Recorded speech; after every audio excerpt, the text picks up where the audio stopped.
Olá, alunos do sétimo ano. Vamos começar agora uma videoaula sobre o percurso 7 do livro de vocês, o livro Expedições Geográficas, onde nós temos o tema População e Trabalho, Mulheres, Crianças e Idosos. Para que vocês acompanhem a aula, eu vou projetar aqui também o livro, tá? Aqui, ó, nós estamos no percurso 7. Eu vou deixar a lista de exercícios para vocês, com 4 questões, e o texto do capítulo, para que vocês respondam as questões. O texto vai começar na página 62, acho que vai até a página 65. Então, vamos começar aqui, a população segundo setores de produção. O que são os setores de produção, né? Primeiro, para a gente estudar a população de um país, a gente tem que fazer algumas classificações, né? No nosso país, o órgão de pesquisa que faz acompanhamento das mudanças na população é o Instituto Brasileiro de Geografia e Estatística, o IBGE, né? Então, vamos entender primeiro o que são esses setores de produção.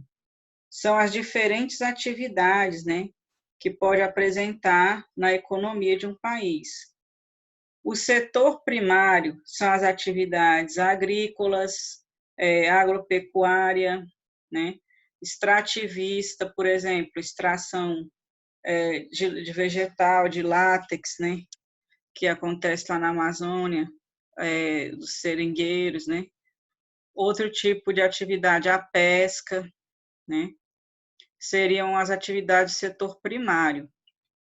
O setor secundário, igual está aparecendo aqui, ó, setor secundário, ó, bem aqui, são as atividades de indústria, né, as indústrias, as fábricas, e a construção civil. O que é a construção civil?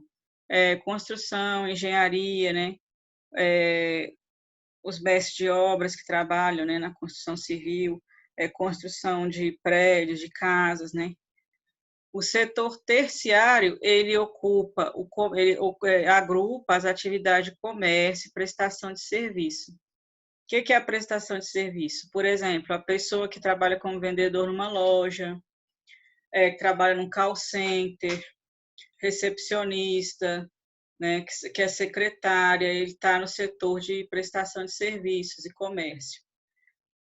O sistema bancário, né, que são as pessoas que trabalham em banco, nas empresas de financiamento, administração pública, por exemplo, funcionários públicos, né, que trabalham em órgãos estaduais ou federais, né, ou municipais, as atividades de saúde, os profissionais da saúde, os médicos, enfermeiros, fisioterapeutas, né, educação, professores, pedagogos, que trabalham diretamente com a educação, e a questão do saneamento básico é a limpeza, né, serviço de limpeza, manutenção, transporte, telefonia, transporte público, as empresas que, por exemplo, a Enel, né, de energia elétrica, empresa que fornece água tratada, seria essa do saneamento básico. Todo esse grupo aí é o setor terciário, que é chamado, ou terceiro setor, né? Chamado setor terciário ou terceiro setor. Só que hoje a gente já tem um quarto setor, né? Que ele está ligado com as atividades de tecnologia da informação e comunicação, que surgiu há pouco, com o desenvolvimento tecnológico e científico, surgiu esse quarto setor. Aí aqui as imagens, ó. Essa imagem aqui da letra A, setor primário, agricultura. A letra B, setor secundário, atividade industrial. Da letra C, setor terciário, educação. E na quarta, aqui na letra D, né, é a questão de uma atividade, ó, pesquisadores examinando a amostra do vírus Zika no laboratório do Instituto de Ciências Biomédicas de São Paulo, que está envolvido com ciência e tecnologia, né? Que é o quarto setor. Então, essa distribuição da população em setores, ela fornece os dados, né, para a gente avaliar a economia do país. E também, por que o IBGE fica fazendo o estudo, né, para saber quanto por cento da população está trabalhando no primeiro setor, quanto por cento que está trabalhando no segundo setor, quanto por cento que está trabalhando no terceiro, né? Por que ela faz esse estudo? Por que o IBGE, a gente tem o IBGE, que é o Instituto Brasileiro de Geografia e Estatística? Porque o governo precisa de ter esses dados para ele poder estar acompanhando e fazer o planejamento de quais são as políticas públicas que o país precisa para se desenvolver, né, socialmente e economicamente. O acompanhamento desses dados populacionais ele é feito pelos chamados censos demográficos, né? E essa população, que é a população que está no setor primário, ou no secundário, ou no terciário, ela é chamada população economicamente ativa, conhecida com a sigla também PEA, né? PEA, PEA, a população economicamente ativa, que são as pessoas que estão trabalhando, que estão no mercado de trabalho, e aí elas vão estar em algum desses 4 setores aí, né? Vai estar alocado em um desses setores. Em 1940, de cada 100 pessoas que formavam essa população economicamente ativa do Brasil, 70 delas estavam no setor primário, né? Qual é o setor primário? Agricultura, pecuária, extrativismo, né? Que a gente já falou, pesca, né? Então, porque significava o quê? Que o Brasil ainda não era um país que estava industrializado ou que tinha um setor terciário desenvolvido, né? Agora, a economia brasileira, ela tinha a base dela eram os produtos do setor primário de produção, produtos agrícolas. Agora, a partir de 1940, a gente teve um processo assim de industrialização, né? A industrialização no Brasil se desenvolveu mais, a população urbana cresceu, as cidades cresceram, né? As pessoas passaram a sair do campo para ir viver nas cidades. Então, teve uma alteração na distribuição, né? Igual eu vou mostrar aqui. Ó, alteração ao gráfico. Brasil, distribuição da população economicamente ativa, PEA, por setor de produção. Aí aqui, ó, primário, setor primário é o verde, caiu, né? Setor secundário, aumentou um pouquinho, depois ficou estável. E o setor terciário foi o que mais cresceu. Ele foi aumentando, né? Então, essas alterações aí mostram o quê? Que atualmente a população vive predominantemente nas áreas urbanas. E esse setor terciário, que é o setor de serviços, né? Ele é o que está com maior parte da população economicamente ativa nele. Que ele agrupa? Atividade de comércio, prestação de serviço, sistema bancário, atividade de saúde, educação, saneamento, né, tudo isso. Então, a maior parte da população que está trabalhando está nesse setor hoje, no terceiro setor. Aqui, ó, outra coisa.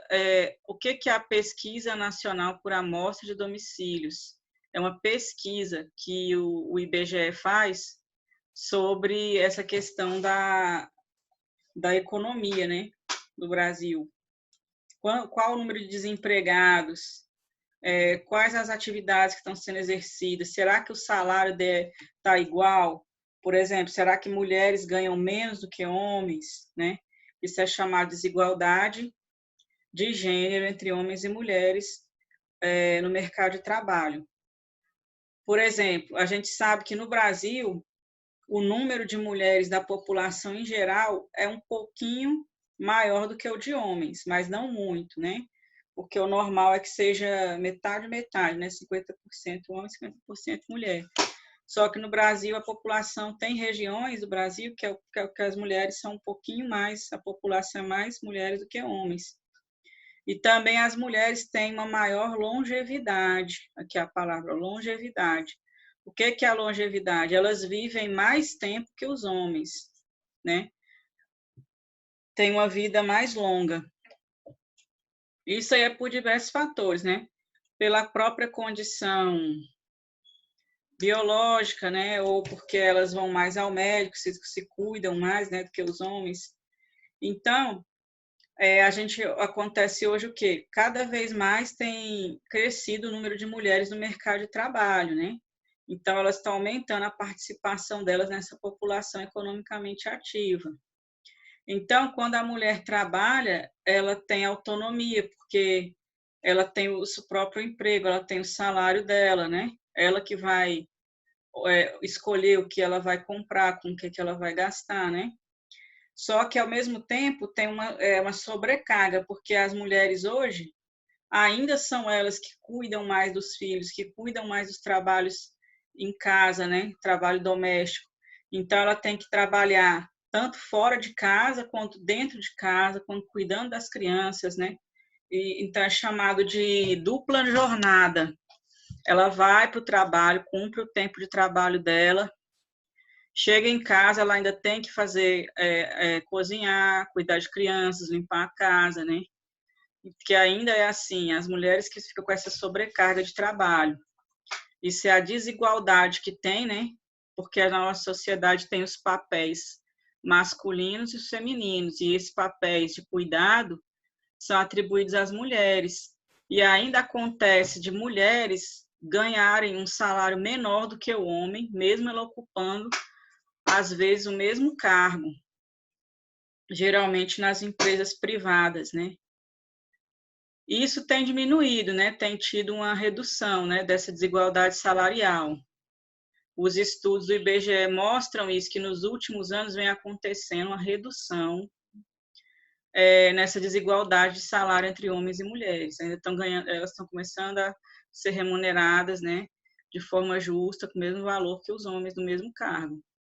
E também acontece hoje o aumento da proporção de famílias que são chefiadas por mulheres, porque é elas que estão sustentando a casa, né? Acontece, às vezes, da mulher, ela está casada, né?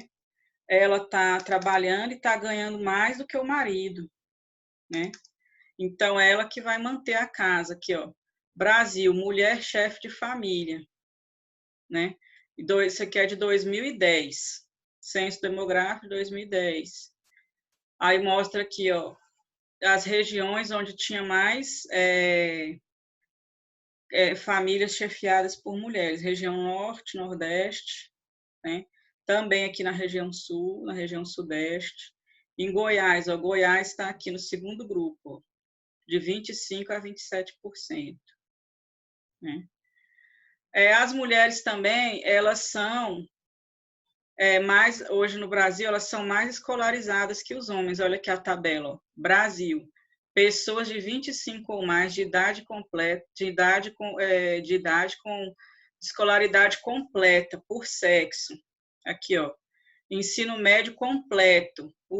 A coluna roxa são mulheres. Tem mais mulheres com ensino médio completo do que homens. Vamos ver esse aqui de 2015. Também, ó, mais mulheres com ensino médio completo do que homens. Ensino superior completo, ó, mais mulheres também do que homens. Então, as mulheres hoje na população, elas são mais escolarizadas, né, que os homens. E elas tendem, então, por isso, a ter mais qualificação, ocupar até cargo de chefia, né? E elas ocupam, mas aí que acontece? Muitas mulheres, apesar de ser mais escolarizadas, ainda estão recebendo salário menor do que o dos homens, né? Muitas estão trabalhando sem carteira assinada, né? Como autônoma, ou então muitas estão ainda trabalhando no trabalho doméstico, né? Só que o trabalho doméstico hoje no Brasil, ele já tem as leis de proteção social, né? Passou muito tempo em que os trabalhadores domésticos não tinham os direitos plenos, né, que todo trabalhador tinha. Hoje, isso não é mais assim, já tem a lei, né, que protege os trabalhadores domésticos. Então, a gente vê aqui também que mesmo assim, sendo a maioria que as mulheres são mais escolarizadas que o homem, ainda é baixa a quantidade de pessoas no Brasil que são escolarizadas, né? Que tem ensino médio completo, ou que tem ensino superior completo. E o que isso vai refletir na economia do país? Ele vai comprometer o desenvolvimento, né, econômico do país, porque significa que não tem um grande número de pessoas qualificadas, né, que é chamado mão de obra qualificada.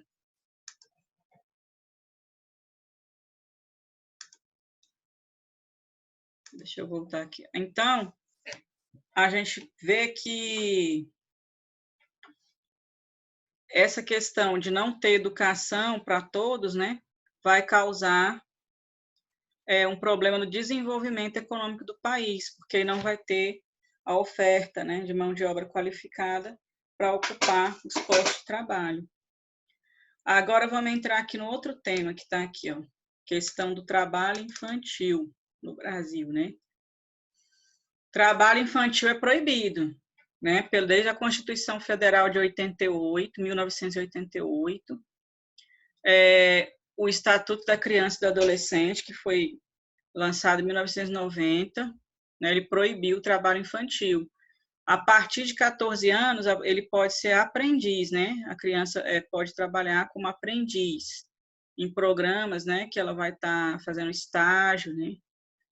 Aí, só que assim, por que é proibido o trabalho infantil? Porque se a criança vai trabalhar, ela vai ser prejudicada, ela não vai poder estudar, vai comprometer o desenvolvimento dela, né? Ela não vai ter tempo de fazer as tarefas, de se socializar com crianças da idade dela, né? Então, é como se fosse uma violência, né? Colocar uma criança, igual aqui na figura que a gente está vendo, a criança trabalhando com malabarismo em rua da cidade de Manaus. É uma violência, né? Que essa criança está sofrendo, porque ela devia estar na escola, né? Tendo apoio, e não está assim exposta, né? Sofrendo todo tipo de constrangimento, né, e violência. Então, a gente vê que no Brasil, apesar do trabalho infantil ter diminuído, ainda existe crianças que trabalham, né? Isso é crime, né? Fora contra a lei, né? Crianças entre 5 e 17 anos trabalhando no Brasil. Eu vou mostrar para vocês agora aqui o que é uma pirâmide etária, né? A pirâmide etária é um gráfico que ela vai mostrar a quantidade de pessoas da população segundo a faixa etária, que é a idade, e o gênero, né, ou sexo, se é masculino, feminino. E essa pirâmide ela é construída com os dados, que é a taxa de fecundidade. O que é a taxa de fecundidade?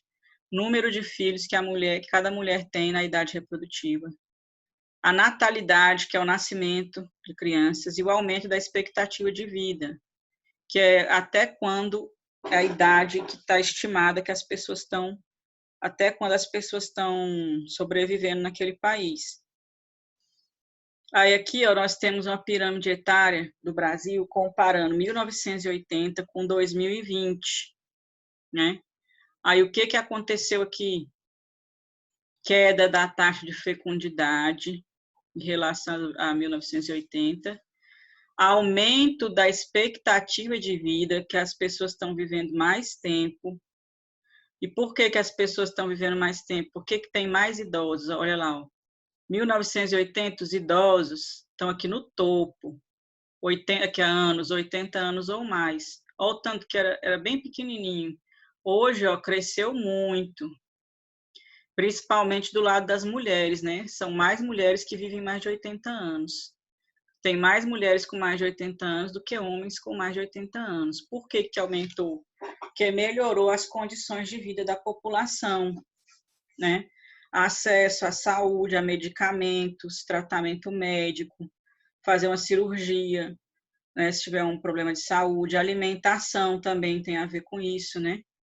A qualidade de vida, né? Os cuidados com a saúde. Então, por isso que está aumentando o número de idosos. Isso significa o quê? Que está melhorando as condições de vida do país. Se um país ele tem as pessoas morrem com 60 anos, 55 anos, é porque essas pessoas não estão tendo uma boa qualidade de vida, né? Ela não está conseguindo chegar a ser um idoso, né? E aqui, ó, a gente vê que o número de crianças, ó, em 1980 era muito grande, que é a chamada taxa de natalidade, o número de nascimentos. Reduziu.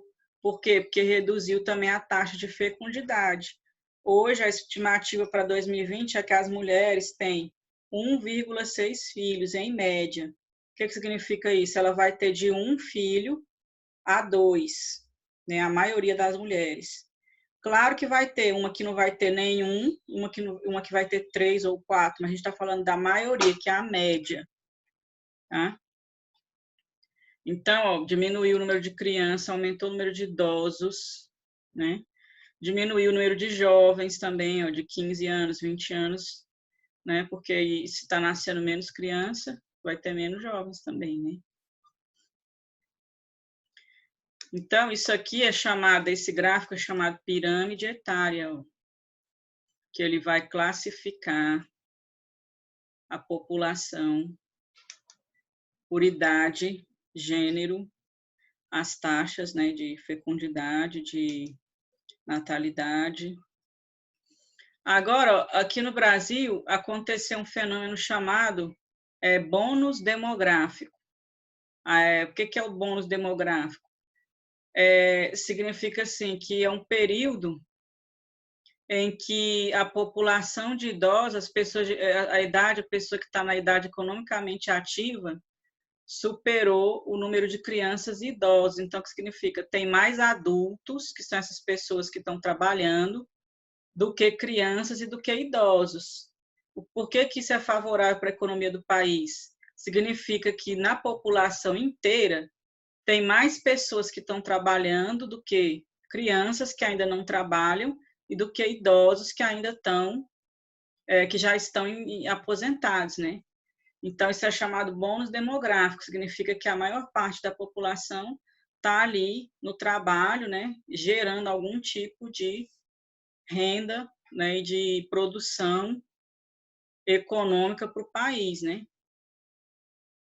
Aí aqui, ó, eles consideram que no Brasil o ritmo de envelhecimento da população vai ser mais rápido ainda do que foi em outros países, porque tem muitos países da Europa que já é assim, né? A maior parte da população é de adultos ou idosos, que nasce menos crianças e as pessoas têm uma boa qualidade de vida e vivem muito, né? Aqui, ó, pirâmide etária do Brasil é estimado para 2050. Olha como que vai ser. A maioria da população vai estar aqui, ó, na idade de 45 anos, acima de 40 anos, né? Até 65 anos. E vai ter um grupo aqui de idosos, bem maior do que é hoje, e crianças, menor do que é hoje, né? Mas aí, com o envelhecimento da população, o que vai acontecer?